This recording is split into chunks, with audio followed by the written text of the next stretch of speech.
batu ko bana suno ko ngela mana kira ala batu hal duminke ko ni mam men ngani angani ya duminke kuma ne be duminke ga fanga dunyara la wala saka ala batu ka duminke be yala maka ke ibadai wa hakada kana ma dem sikaka hal ko dagalu yelama kabaraji ni nula ala kira yo sallallahu alaihi wasallam halam bi musaka min ga anga du kono nay ngani ya manta ala ka baraji jigiya am baraji sura adama di kasabati ala batuka sungolo do sungolo tew anu nyeba la kosaina misru be kum fara misru fara hal misri na ba koro te place sur misru kono ya biya mo ma famba be tu sigira so abe sigira ka so no silima anu ya fo ambe sigira ka ka akume na nafla min kama ya awa batu wore batu biya sa kalu tanfla o ka giriga te be nafla igade o e safu ya ina na safu si aina anga fajiri sili misru kono ikunna na nafla min kama o joko tan ko safo joko nani de ka giri ala yoro katemo safo joko nani o selibaliya de tungo ka bo ala yoro kateme ikunna na mingama ka anga dine fam sungalo ka ke amma gere lisawu ya ala la anga na sungalo kere gere ka ka ala batu wati ala batu yi fusa ya kan naima rabbana aslamu aitu anga sra alai kasabati ka kemin ahli istiqama استقامة دنيو جونكا سبتي على بطوليكا كو لمن يفعنا بنيا ودلدو أباجرا كيكا لمن يفعنا كبو أباجرا كيكا دين بيبولو إسبلا أوا ودمته أهل الاستقامة على يوتن كأنسوجا wati minga gela adama de makati be wati beka na wati be adama de fujunu ki isra ki doroba ni ala yere koko anga ko wati njoro ala kira sallallahu alaihi wasallam ay wati mbunya fo ala jongma be hamina nay o yujmai inda al-maut sayakmal sayab bin adama de makuma mina ko fuyi madilika na ima ka kwanye amangele ka tememiga ko fuyi madilika na ima ka kwanye amambo ka tememiga ale be ko be kunje o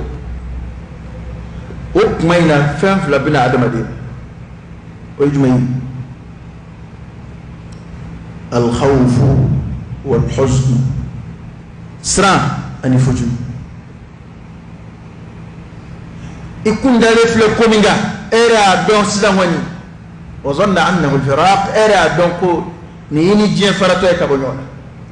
bana sizam fem flamina adama de ma ukmaina fem flamina ni bebeno ya nyena funi alai ma min la fiya kabwama ukma de nye foto flami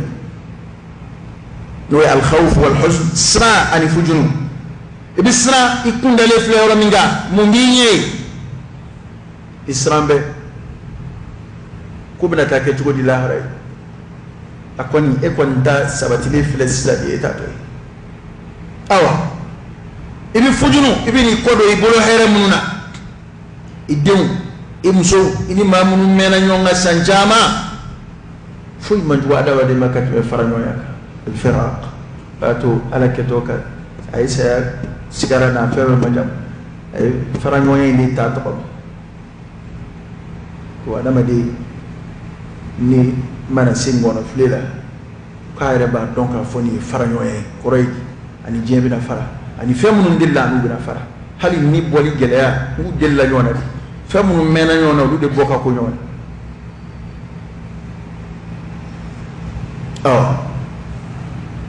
ni fla bina adama de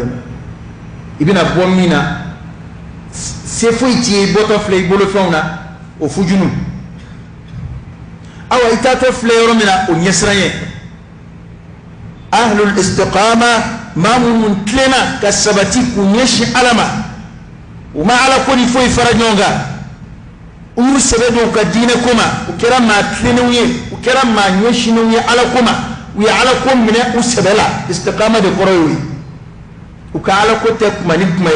u ka ala ko te kuma kilingili u ka ala bato te zaningilingili u nyeshinde ala madu wi ala ka fardo koroshi ka ala ka dangoloshi ka ala ka dine u seko ka ala batulla ko o mo nu dula skarala ni nyimfen flan nanuma afan flati jama uluti jama ni fen fla kono afan flati aroja annawma oroni be ala baboma ko mere ko binna kanu ni soja alla takhafu wala tahzanu wa abshiru bil jannati allati kuntum tu'adun istiqama duyo ko ni lebina fuyi saya kuma ya rabbi ala kan fara mo ko إن الذين قالوا ربنا الله ثم استقاموا كما منغو أمي عليك ثم استقاموا وكفوا سبتلا وكعلى كوكا وكلنا ويعلى كوكا وسبلا تتنزل عليهم الملائكة كم لكود بالجيجي كان أما سيكمنا ألا تخافوا وكنسنا فويتا يفو هيري ولا تحزنوا أبو طفل منها كان فجنو نفقوي فما يمين ركبوك تموكا وابشروا ايا نسجا بالجنه التي كنتم توعدون ني الجنه من ليبكم بكا تاي اتاتو فلو دي ماني ابو فجينو منا ابو سلامنا اهل الاستقامه استقامه دغه كوني لبو فويه سيا بنا ني ساتوي ني مي ابانا e koromo tuloten law nga na fora o sabato e kwata sirika na je kono abada atofe adaka baskin nana makaba hakilat gen nana ama aka jine kono do o sabatira ya rabbi ala kan tulo donda ala kan fara aduyoka mana mun bani sai adama dema al istiqamatu ala al ibada wat ta'a adama di kasabati ala batuka ko damne mangale koy a chama jere mangale falla ba innamal a'malu bil khawatim ko gu labaw de bulu oni ni laba nyeto e isabatira de ituraka de bana mari ni ba fe ka husnul khatima soro ambe ko laba mo juma ko adoni barulam minga aka chala fe e bi sawo de kade oni du zara minga la arabi kuno de kade ala kan neme ala kan sabati aqulu qawli hada wastaghfirullah al-azim al-jalil li wa lakum فاستغفروه إنه هو الغفور الرحيم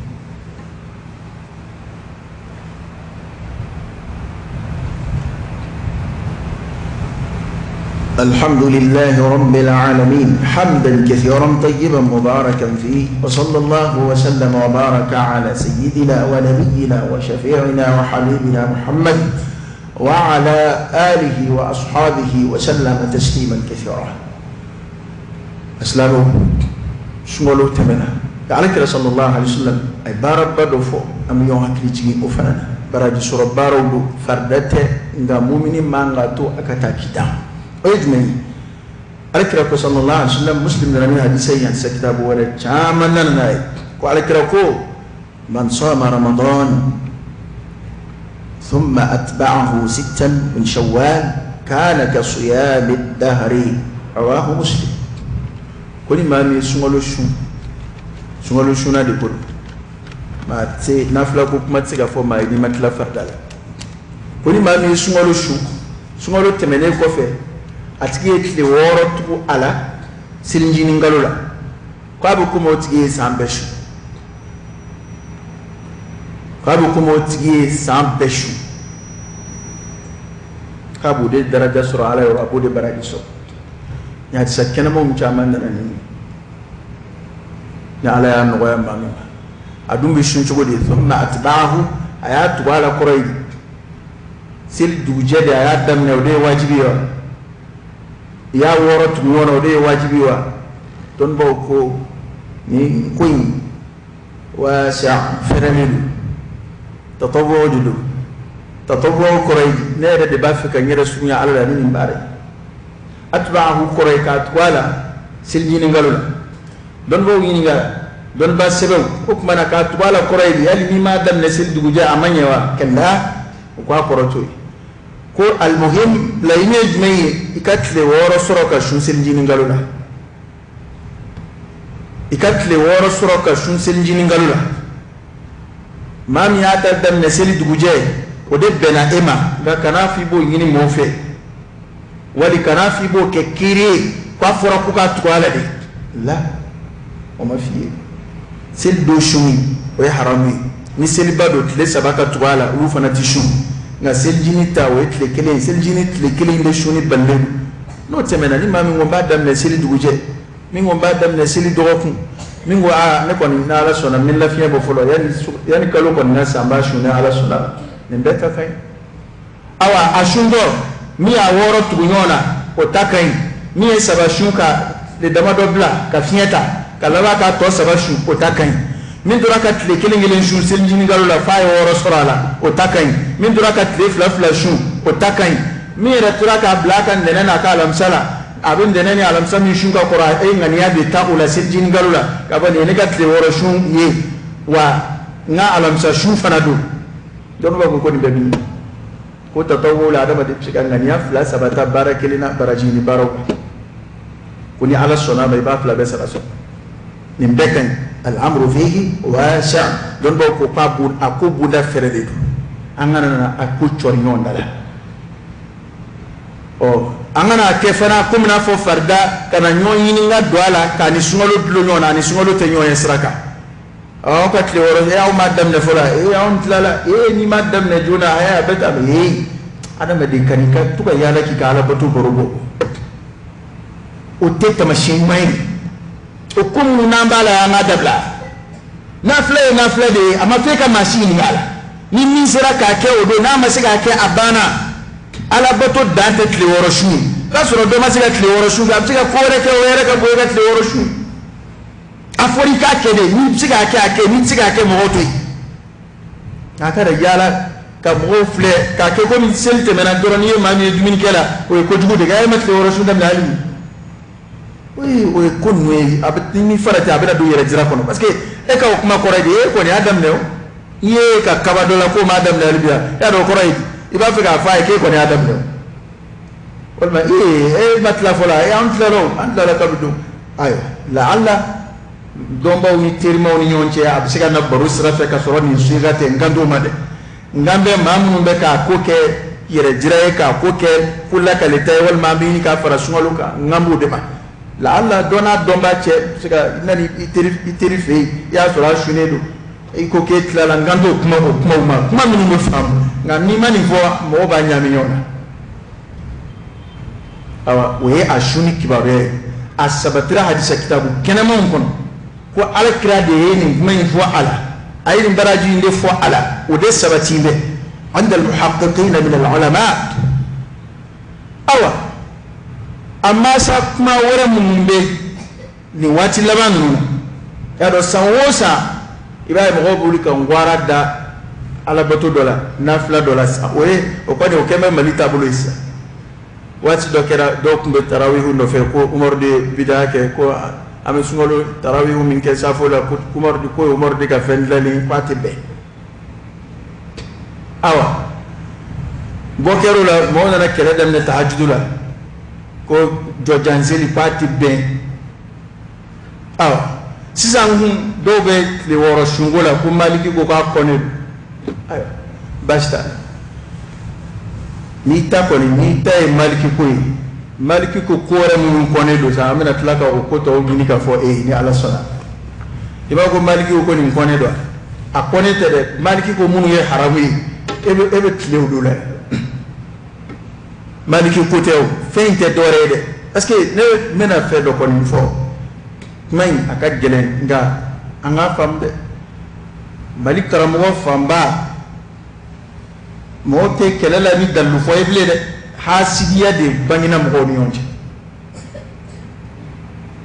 parce que hali ere me kalande e kata kitabu fle ban ye kitabu fle ani ni nana yo nubu fatwa ke hukuma mum fo mo do lo cheka jaw ere ba yini nga fatwa la ni ko ka gwaye aba feka ni nga baral la gushi nunun chesri be bara mi fa be la gushoro de ni ko la jafiala ba fangelendere abe fa inde e ba ye dron nunu che sirime ni ko yin fe fo nga jira ko in ko dalutala ko qur'an bi mo de kanarda aye ko anga non juya kana mbali la driyala ma do ko ka kune fa kani akana islame balika la driya qur'an aya de nana wala yajrimannakum shana'an qawm ala alla ta'dilu huwa aqrabu lit-taqwa ko ma do juya kana to ko aba ba o ba bla ti la driya ay la driya o de kasru ala yasrena aslamu jumb madda cheka bo shuma bi madda cheka bo silma o mo kelum mamun be ko o fobi olu be dalu ni u katabulo mo ye ko do la ko mun ita dalu sura bukhari kono ita sura muslim kono ita sura maliki reka fiku kitabu kono ate muwata kono ate maliki ka kitabu shikono nga ubila qiyasu do nyino la ka above nyoni ko do kana ni dalu nyini sira do ye ala ka kota ka yanga nga nasira ala batu khalisu mawti warsoro mina malik karamo ay sira ala ni tala ko tede ka yaadama de kuma be abu warsoro kunjumuna ni komu ye dalu bulula mati kele kola ngani warti soro ko mina ko ya ala bato gere ebi ni talla goshi ni be talla goshi fo bato retna soro kunjumulu ni arajaba shun sira nunu mi wuli ni situ shawalu sira nunu mi wuli bebe beta no fe aw bendeka e bidaye akon tani e bidaye retani e bidaye ambo de la ninte ala ko anga ni ndabla wa bi digi kunfum de la eta hakika ni e bebo e bala kan foka dakko mi ngayira to ala ko te fadiyami meneni karche parce que do be nyela do ba chala kawla de abala ka ke mun fana nabbi wera anyo ana do ke ka koro am fana nana mo soro ko kaya kumunu dalu jole ngula kitabu salun kono alle o te ekundle na e fana gosho do ka jira o masaha ni de sale ni karan charna bi bebe ka kitabu kala sisa o juru sara de wuli menyon fe na ma ko dansra la ala bato dito kunjumbulo de na ko ma dansra la parce que e awde kala la e ba ko ni ndaire na ni dalu ka ko ni datibe ni rabi na ni dalu ke tatibe kunjumu na mungesa adu aflashi kunjumu na warda mani sramu ni aflashi ma bida ko kuma fola aflashi ma haram ko kuma fola betlo bengani kuma ina mhoba famwa chugula ntena taksisu ke katmenga nga aflashi ma bida do war kulaya karamo jume bida ko faka war sura sala ya wa mire le ibado kunga ni tuya be awma fatwa jugoro ibo domina ibado ko anganya ka juka nyeshi nyoma mina ibo domina sisan iklo bala mhoba foko kanga ngatlikilin sara ko kalomai nga adamne na anshunani mun kibaru yanna chugo kilenye jonu makan sungalo damne to kibaru yanna na amma chugo mina anshu damne makama joni afwan ko aba baraji fo sura amadamne folo yo mea o kibaru yanna nan na amma ya blamiye ko ko atle gilen jurubana kama yi ko kalo kumbe fajiri da yako cheni kai da wanga ni kuma ko mun ba fe ni la da ko kuma da man ba fe ni si du ko akacha kalo kumbe fajiri da ina kuya kuna sini fajiri ne ko ma si ni dalu bala ko ala kira de ko ni kalo yira ni fajiri mas na ina ka tsika yeni mula da mas na ina an go nyini ko fo ni sura qur'ane fo man yara kira ka di se fo enoti afora de ko na kalo nyini bo absika yi atle mugani konondona ala kirere de la ka dafaleta atola tlaka de laki dalaka ta kwati do akadema uka kofo kalo kele mkalo etle mugani konondo zora dunu ka unana kirero uke ma fo kalo kele kiti duka kira ko kalo etle mugani konondo ni o hadise jeni e kalo etle mugani konondona farafin galo de ashu bisabana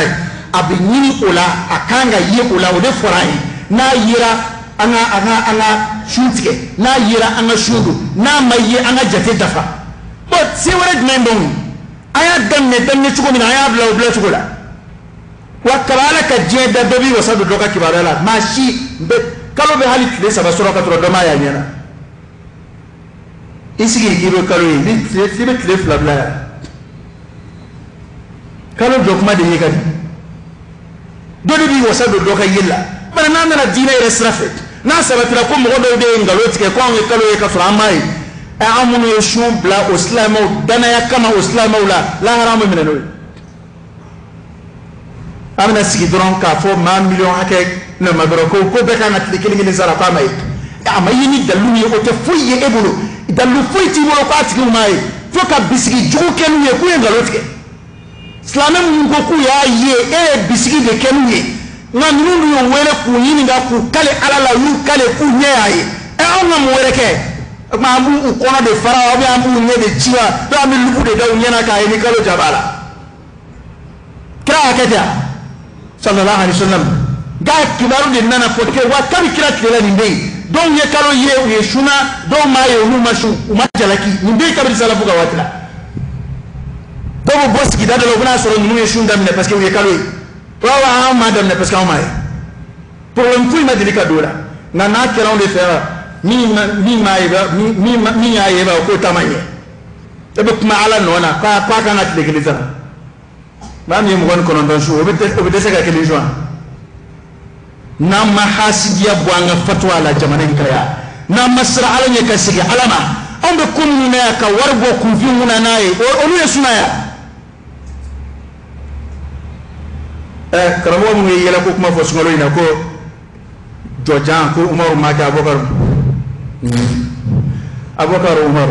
wega dalbi abu kum ga Abubakar ma million fara jonga kumuna Abubakar amake tede o koni afu al-qurun al-mufaddala kire qarnu sabam fo ka kan amako ko amako sa were te halan refe adam ne na kuma dme kamo cheka farajonga aina nga mawluki adam na rahmat kamo cheka farajonga ngata kaburu ni njura adam na rahmat e de la ka ko mo be delegation wuli gata kaburu do jumena Abubakar yokya Umar yokya Uthman yokya nga ngo yokya awe Umar ni Abubakar ka kula jawla be mo kula seli misri kono ko Umar ni Abubakar kulu moke na kadiye kuma mina bitu Umar ni Abubakar no fe na mandiye kuma mina ibubo no fe atla ko en chatri bolo be ni kontana na magobe komin dalula ko Bukhari yere de afo o kore ha Bukhari yere mi nyakene o yere de afo nga ni na aba julika domina ko Allah we Bukhari kala we Bukhari kiraya achira maira Bukhari kono kuma be masa do che do te che o kuma islamo tulungela ya ajigine de ka walu bitigeka islamo men fo ay kuma do be o sabati lu don israfe olu de nye bala ka fo yebe manto be ke bato ke ni kibaru ya munye kle woro sinte mal dama ita be je yorobe ka hajuru te mal dama be je islam jamana bela tarawi wute mal dama be je islam jamana bela jili do achenta ka bodoma bi ka bin salafula kana khalafula kuma uje do kuma mun de yira kuma sabatiluna abesena manto be mbaka bala ka bara o kuma belen ni mun be kerefa aqwalun shaza بيت مسألة فوق إسلامية كنا فاكر سورة قول شاذ بها هل القراءات في القرآن قراءة ولا قراءة شاذ بي ما من تكنا وقرأ كل مغبى قرآن كلام ينشوفين أي حرف إن كلا تكرات إلى أي كلمة ينفون يفوتولا نجد دوني باشي تافوتي بي بس كقراءة مشهورة متواترة بمكاكا أما سبتي نفهم من سبت رنو بلا كبارا نايتما قرآن مولا ما من دايتا تشيفي yé ma même ma mi ko tarawe bu donata borata tichife yé me ko tahajjudu donata tichife le woro ni se ga shuna shuni se ga shu fara mogola tichife jun ko jabe a ni fem ni jun go ya ko farda do jun go ko adika islamaya be nyoye sraka afara ko barajini baraw do anu ye bala barajini baraw abu war soro munu na ni dalutula masire kitabu shikono atte sirimunu fe ko ni jakuya mogoka ko ni ke urukuni ye konu ke farde nga munu ni mo be to ke u yere sogona ni ala cela abo lagu shika bo ngo o et leka ngalo da fawzani ni ngaro ko ni ngalo be da shula weta o yana madu fawzani ko mamunu be ni fenu lagu shi ko maudu mamunu de fugari ali ku la fuli do ko ba kelima wara ble di charan ver ni wara ble bulo de sara zawama wa ba soro ni yere kumune wallahi ni desera komina ala deke ube fennu na fa be akono o mandere atatine comme ni ngan no ni dumini kedo ni ambiance do kele to no de kela to no de aba war kenyo nga ko mun na kana di kramo ma uti kela wala de beke na ka beta fatu yola ngana sirata ala batu ire ini ala cheka sunya ubina ba adda cheka buma parce que ni jamana yere jetina ala kan hirana ma kalamba ere bi ko almamite ate chila misiri la ko asebebe misiri ko ma o manja ibe kalamba mamuna do ko mun kelela hali ibe ma abe ko do kelela ngale re take e ka flaun kelu kaslama sebe ko ma ni mo mun balaka ni fo ube bloki boya ka fedo daga ya ka tabulo ka netna fenta feka fenkenengere nga ni min fo do sera do mina ana foni ala sala ube bloki boya ka fedo daga nga ere ni ala che wallahi ay min kele bi o dalu ka kene ka fe ni muslimin na nay ana se kitabula ma ta dadon don ba sebe ya to e na ba o kuma bela ko maliki ya ko min ngama don ba do yo fo ko ngo ya mi do na miri ko na fo ika tugu sungolo la iko mi sungolo dodo ko maliki ya ko o kama e don ba bena tle ko do na fitne mi ya ka mo la na bo kunde ni ko mi abo kunde no kanga oni akla ko maliki la don yeta shidi maliki ni ngeni ni dunga wulu manawi ni maliki ya ko rahimahullah akle don ba woro ya sabati e ko flabe fosake nini maliki tajarami ona tawfe ani shafi'i ni abu hanifa da ahmad tajarami ona tawfe nini wale baraka ni muslim kay ona tawfe ngay bu singa na ko kelenda kasoro maliki fenja mambali misru ko na yabi o maliki ya misru yara de timina kadi o ko fe kasoro maliki o fenta to ma ko ni dida maliki ya misru mungu be maliki no fe lu tesiri mbe ko kelife ko misru ko no nga kunfunta ko bana tile woro shun dalu kenema mbala ake nga farda tede jafiya tede ningal tala de ni karsa make anaka sungalo te nyoya siraka de mati yugu mala ko mama ke de anga hakilito woro la nga dalu kon bala munu beke ga la bushi dalu bala ka tenu ko fen chamanga ubi fe mon de mana ya fam yo ko karamo fam batate ala ko ibli ala ko tere fadiya min bani yonche an woni ya fo ya ko ndeti daga wambo ka ti daga go fana bi fedo bi ya ne iba soro ma ba fo pa ale ta do tabulu ko kuma nga ko be mun no fe o lu o ale re ko be tabulu mina o tabulu karamo baw abu baraka ni mun re ka kitabu e o lu ba fo ko bashi te fedo la ale ba fo malla ko bashi bola ara eta malta sare eta te don kuma ibli sko sia joni ni kulena akaramo de bi amashayikhu de bi amaraju de bi ibi sizi mun kitabu ko ebi sizi ni raka kitabu ka ika kulena na o ko bashi te fenola e fana ko bashi bola parce que awni karu me yona awni afoya ka ko bashi benna wa bashi bola on yoro ko ya mana ke chugo on diso oh de la vie ngo do be nyala do ba chela kawla fa nga sigi angode na ma sigi am metande nga dabi digi kalambalu de la ato ma anga che beki jesri ka siga do fam yere dina kula ko yete nganam min dam ne lefle moru fe ni fadiya min dam ne lefle fatwala hasidiya dongo min fle fatwala ni ngane juguya donto min fle dina kuna foni na ni adabi digi kalamballa de ala ka boda kai ala ka dina famu da ama ala ka njidi limaniya ala ka njidi ala insrena naflamu ni kira yu fo ku kanu do ana ku sarafu an ala ku keli farfuni di ama ala ka limaniya di ama ala ka njidi ala insrena ala ka boda ka an ala ka antlo magin ala da mana ala ka baski ala ka hera do akono toro ko mun ba kono ala ku wi mamu yan ko ala ka wili jabilla ala ka hina kula ala ka ya faquma ala ka dafla to an yuri ala ka laban man di ama ala ka ngadine koloshi ya muqallib alqulub ثبت قلوبنا على دينك اللهم إنا نسألك الهدى والتقى والعفاف والغنى ونعوذ بك من الفقر إلا إليك ومن الذل إلا لك ومن الخوف إلا منك ومن التوكل إلا عليك ومن الرجاء إلا من عندك ولا تخيب فيك رجاءنا وصل اللهم وسلم وبارك على سيدنا ونبينا وشفيعنا وحبيبنا محمد وعلى آله وأصحابه وسلم تسليما كثيرا. سبحان ربك رب العزة عما يصفون وسلام على المرسلين والحمد لله رب العالمين.